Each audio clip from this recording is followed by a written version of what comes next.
Welcome to part 2 of my going behind the scenes at the Tyne and Wear Metro series. This part is the main event, where we actually go behind the scenes. Be sure to check out part 1 if you haven't already. I'll put a link to it in the description and as a card in the top right corner. Also be sure to subscribe to the channel so you don't miss parts 3 and 4, which will be about a special secret and the return trip respectively. Without any further delay, here is part 2 of going behind the scenes at the Tyne and Wear Metro.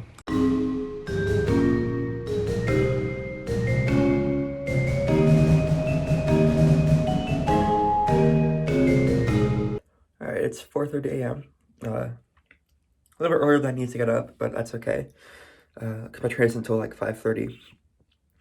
So now I just gotta get ready and then sit and keep busy until it's time to leave for the train. I'm super excited, although you probably can't tell from my expression right now. But I am actually really excited for this. And I can't wait to share it with you as well. Alright, I'm on the train. My window seat isn't really a window seat. That's okay. Probably just gaming on my laptop anyway. It's supposed to be in Newcastle at 8:48, and then my contact at the Tyne and Wear Metro said he's just gonna pick me up, so we'll see.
Upon exiting Newcastle Central Station, I was greeted by the head of signaling, who showed me to the car he and his associate would use to take me around Newcastle.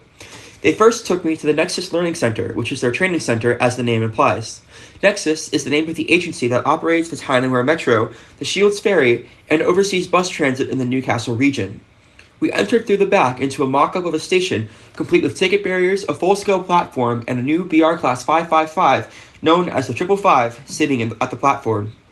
After getting my visitor badge from the front desk, I was shown upstairs to their simulator, where I first got to take a look at what the instructor sees, which is a full digital mock-up of the cab, so they can monitor exactly what the trainee is doing.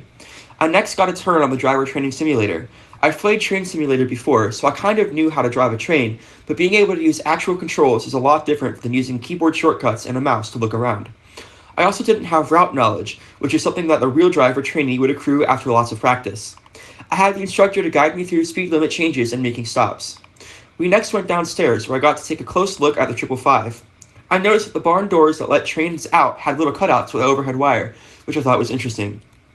I got to sit at the cab of the real train, where I learned that all these trains have 2 defibrillators on board, one in each cab, which is an amazing safety feature to have on a train.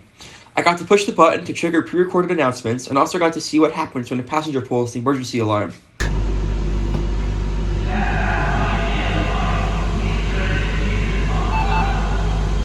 We closed out this section of the tour by getting a look at the passenger section of the train.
I like how the trains have artwork on the wall and the door leading to the driver's cab.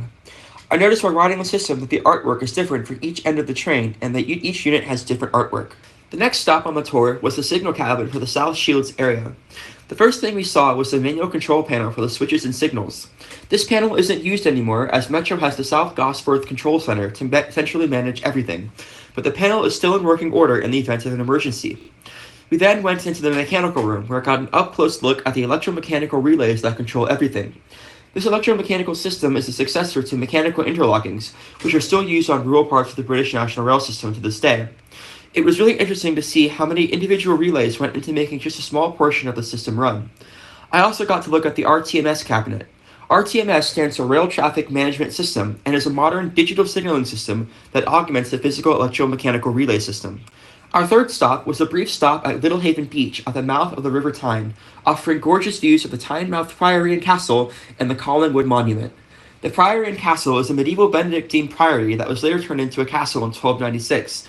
The Collingwood Monument commemorates Vice Admiral Lord Cuthbert Collingwood, who was the second in command to Admiral Horatio Nelson at the Battle of Trafalgar, who was credited with winning the battle after Nelson was fatally shot. We next went to the South Gosforth Control Center, which is the place that the entire metro is coordinated and controlled from. I got to take a look at the modern digital signaling screens that signalers use to monitor the positions of all trains and the statuses of all signals and switches. The control panel also allows signalers to set routes for trains across the whole system, all from a single point. While most digital signaling screens like this one have a black background, this one is gray to match the old physical control panel, which is also gray. I also saw a screen that monitors the on-time status of trains, allowing control to know how an event is affecting the timeliness of trains on the system. Another cool thing in the control center is a power management board, which controls the supply of power to the system. The Metro uses track circuits to determine whether a train is in a certain section of track or block. In a track circuit, a small electrical signal is sent down one rail, through a relay, and up the other rail. When a train enters a block, the train's wheels provide an easier path for the electricity to flow through, causing power to the relay to be cut. When a train leaves the block, power returns to the relay. This means that the system has a built-in failsafe, where any time the circuit is cut to the relay for any reason, the system treats it like the block is occupied, preventing trains from running into each other. We also got to look at the massive relay room located at the bottom floor of the control center. Here, I learned a little bit more about the relays, like how there are many different types with different configurations, and that they use a system of connecting pins arranged in different layouts to prevent the wrong type of relay from being plugged into a given slot. I also saw some relays that have been in constant use since 1986, which is insane. There were also large gaps where relays have been removed.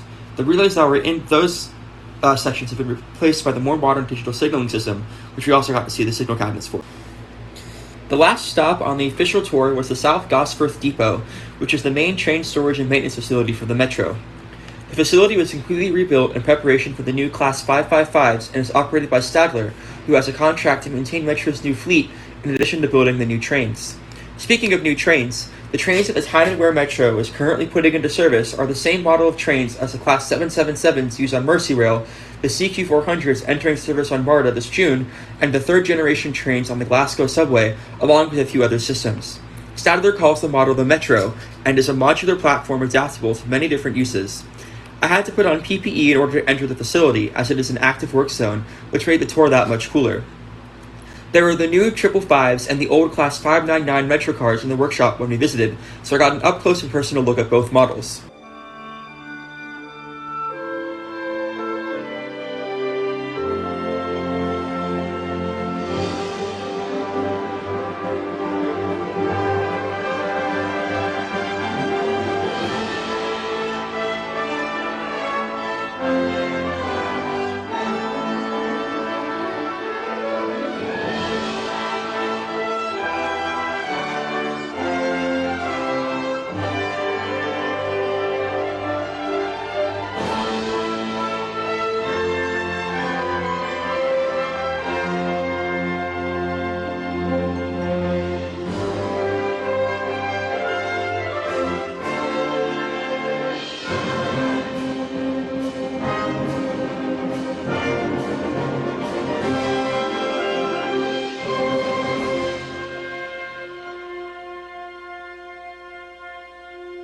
We got to go up the stairs onto the overhead gantry to get a look at the tops of both models of train, although we couldn't go further than the stairs for safety reasons.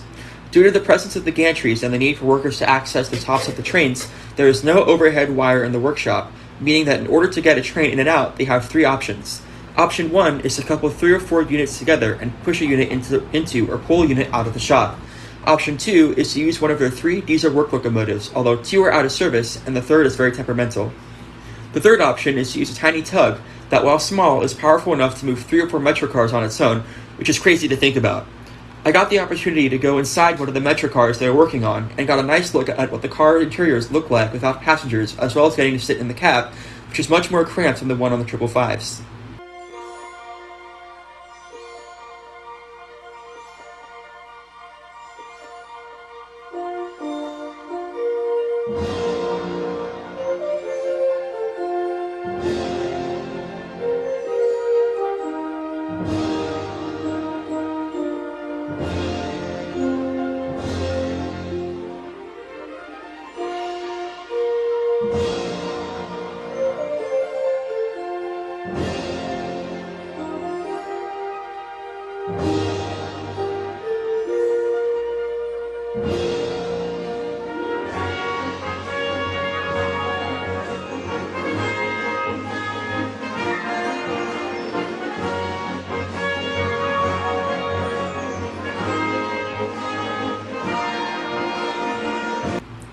I also got the opportunity to go inside one of the maintenance pits and see the underside of a metro car.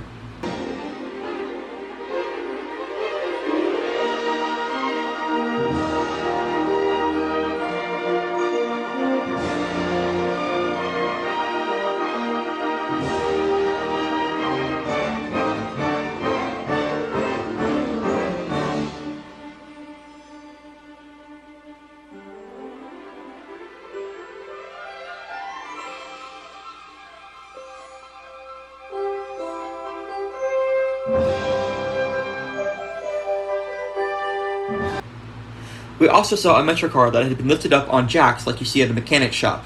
This car was being stripped of useful parts to help maintain the remaining fleet. On this shelf, they have parts organized by whether they are useful or not. Parts on the left in the green bins are useful, and parts on the right in the red bins are useless. I also got a good look at the magnets used in the Inducy signaling system, which supplements the fixed block system with track circuits. Inducy is a German system that uses electromagnets operating on different frequencies to convey different signal aspects to the driver using an in-cab readout. This system also prevents trains from passing a red signal without authorization by causing the train to automatically stop. We next visited the warehouse, which is where they keep all the spare parts, ranging from nuts and bolts to trucks and front plates.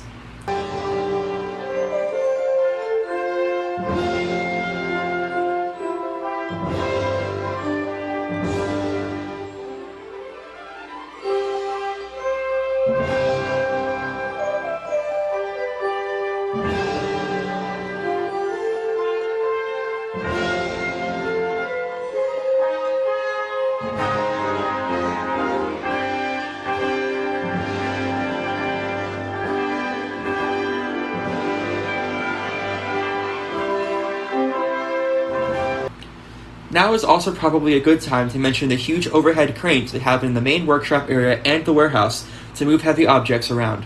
The last place we visited at the depot was the control center, which is similar to the South Gosforth Control Center, except smaller, as it only controls the tracks, signals, and movements within the depot limits. With that, we've finished the official part of the tour, and by extension, this part of the series. Be sure to subscribe to the channel so you don't miss parts 3 and 4 when they release, and feel free to ask any questions you have in the comments below.